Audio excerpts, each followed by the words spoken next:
Well, hey everybody. I think it caught me just sort of staring there, waiting until it said going live or that I'm live.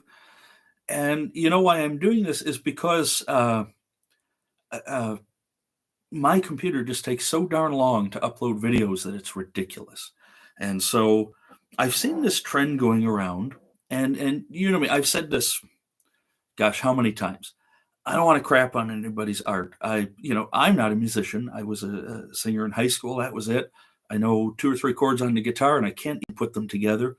So, you know, I don't like putting things down. But anyway, I saw this trend going around with other music reviewers and YouTube sites, and I thought, this will be fun because the preface is I really like or love all of these bands. I think they're fantastic. I may not have every album by them. Some I do, and that's the reason I have these albums is the curse is real, when it comes to collecting. So um anyway, I actually have I can't even pronounce it. I was up in Grandville today, near Grand Rapids, Michigan. I hope you like my uh, Sophia from the Golden Girls mug that I got. And it's this little Dutch coffee and candy and whatever store. And so I bought some instant coffee because European instant coffee tends to be uh, better than American. And so I have this Dutch coffee whose name I cannot even pronounce. And it's an espresso roast. And you know what? This is my second cup of it already since I got home an hour ago. It's delicious. So cheers. All right, let's get to it. All these bands, I thoroughly enjoy their work. Many I've seen in concert. Some I did not have the opportunity to because they either quit touring or died or just never came around. So um, I have 9 CDs and one record, and I'm going to start with the record then. And it's 200 Motels by Frank Zappa. Now, if you know me, you know I love Frank Zappa's music, so much of it. But there's some I can't get into, and I know this is a soundtrack to a weird avant-garde film that he made, and I've never seen the film, and maybe it would make more sense to me if I had. But it's four sides. you know, honestly, it's four sides of just mostly noise. Even the songs, I'm not even going to go through and read them all. There are just so darn many. 200 Motels. I bought this. I was excited. I had never heard it. I found it at a flea market. And I'm like, oh my gosh, I got to grab that. It's an OG pressing. And it is. And the sound is great. But man, I just can't get into that. And again, I've read Frank Zappa's autobiography. I don't know how many times. I respect the man. He was a fantastic musician. 200 Motels is just a bad album. And I don't really have a lot of these in order. I went through the collection here and picked them up. From 2001, I can't believe how much I just don't like this. It's Just Push Play by Aerosmith. Now, back when Meyer, and for anybody not in the Midwest, Meyer is a superstore chain and named after Fred Meyer out of Grand Rapids. Back when Meyer used to have CDs, my friend Mike Westcott and I waited until 12:01 on the Friday because no, Tuesday. I think they used to come out on Tuesdays. Yeah, CDs used to come out on Tuesdays, and we were there at 12:01 on the Tuesday this came out. I wasn't fussy on the song "Jaded." That was the single. If you remember that, it was all right. See, a lot of people dump on 80s and 90s Aerosmith. That was my introduction to the band. I really liked it. But this from 2001, I really enjoyed its predecessor, Nine Lives. Some people really give that a hard time. I enjoy Nine Lives a lot because that was the first concert I ever saw was Aerosmith in support of Nine Lives. But this, Beyond Beautiful, is just mediocre. Just Push Play is, and they're trying to sound fresh and hip. And forgive me for sounding like Dr. Evil there. Jaded, Fly Away From Here, Trip Hoppin', Sunshine, and it ends with a song called Avant Garden. I can't even make it through this. I made it through once. I have tried to make it through this because Aerosmith for some years was my band. Before Motorhead, before ACDC, before Black Sabbath, I was really into Aerosmith. And I have almost everything they've ever put out. I enjoy so much of it. but just push play, just go away. Next, this one might surprise some people because it was a very big hit at the time. But to me, it's 15 songs, and it's 5 songs too many. And it's Black Ice by ACDC. And I think at the time, they had not put out a studio album in 8 years.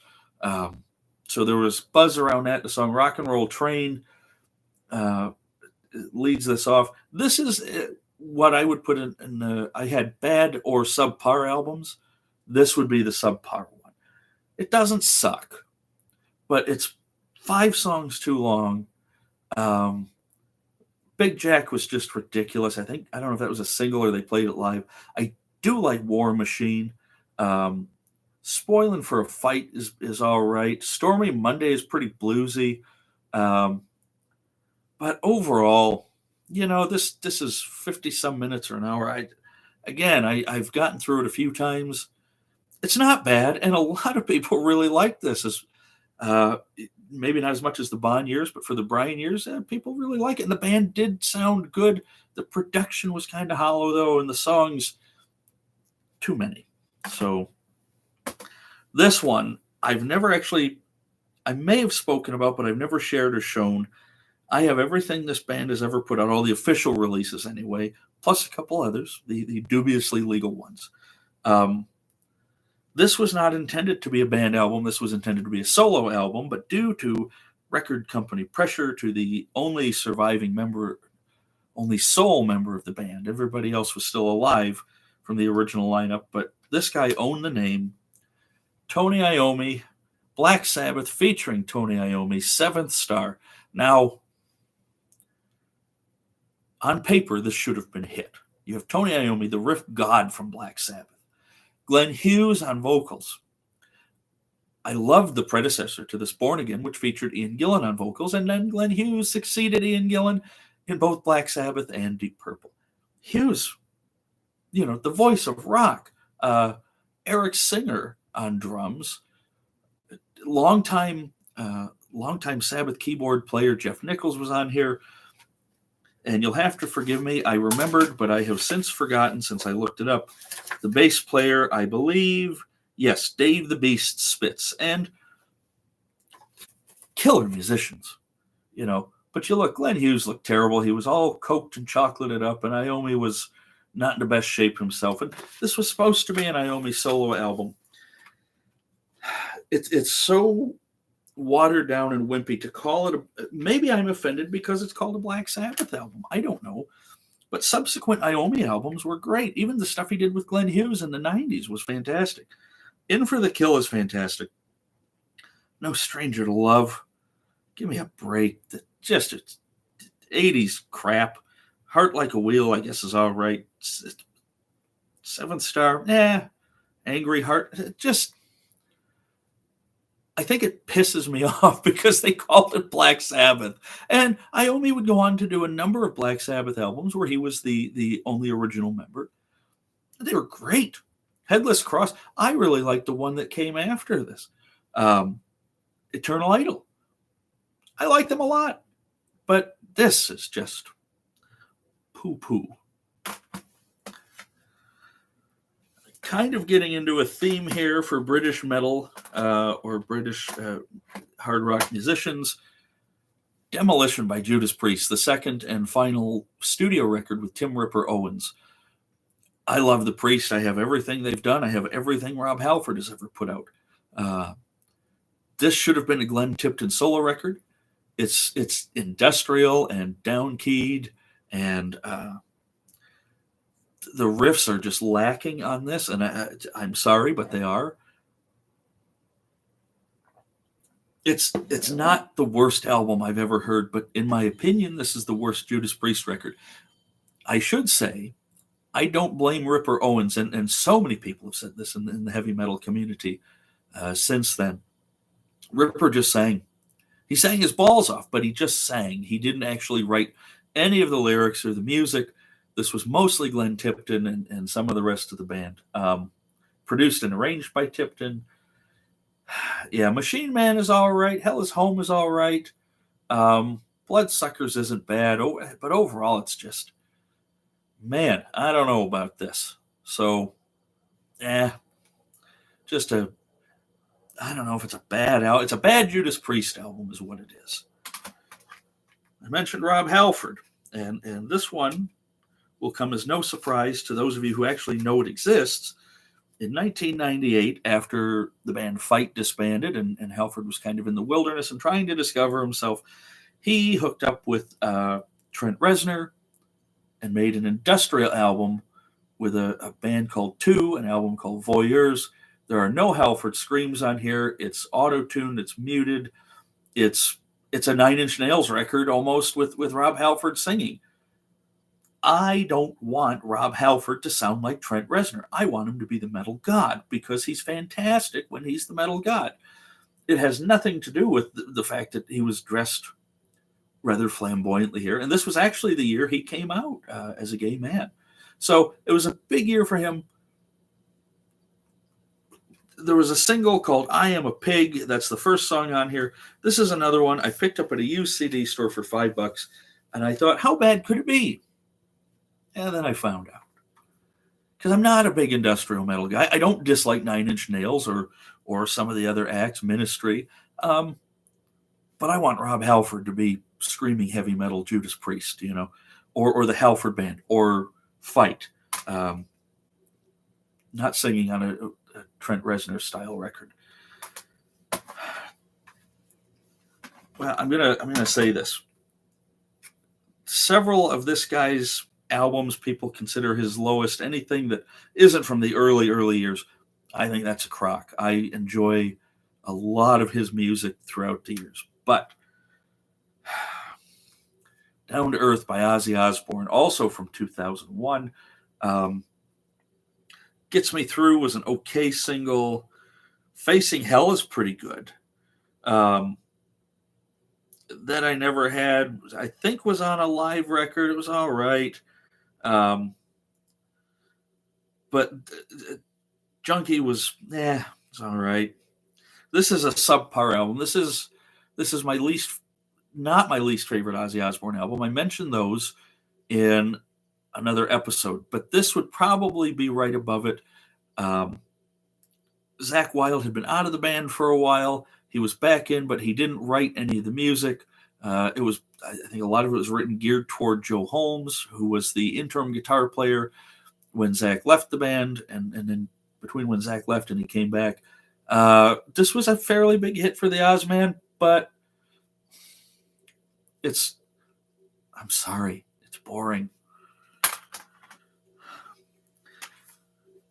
Iron Fist is my least favorite Motorhead record. The title track is kind of a rehashing of Ace of Spades, and Lem would go on to do quite a few songs with the chugging Rickenbacker bass as the opening riff of either a song or an album. It took me a long time, I think I've said this before, to get into the Ace of Spades record. But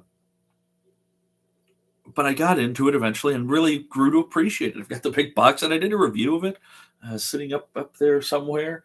And then the phenomenal #1 album, No Sleep Till Hammersmith, the live record. And Lemmy has said too, how do you follow up a #1 album? How do you follow up Ace of Spades or whatever? With this. And it's rather unfortunate. And, that's not... this isn't the worst album in the world, but it is my least favorite Motorhead record, just because, to me, there's really nothing terribly memorable on here. Don't Let 'Em Grind You Down is all right.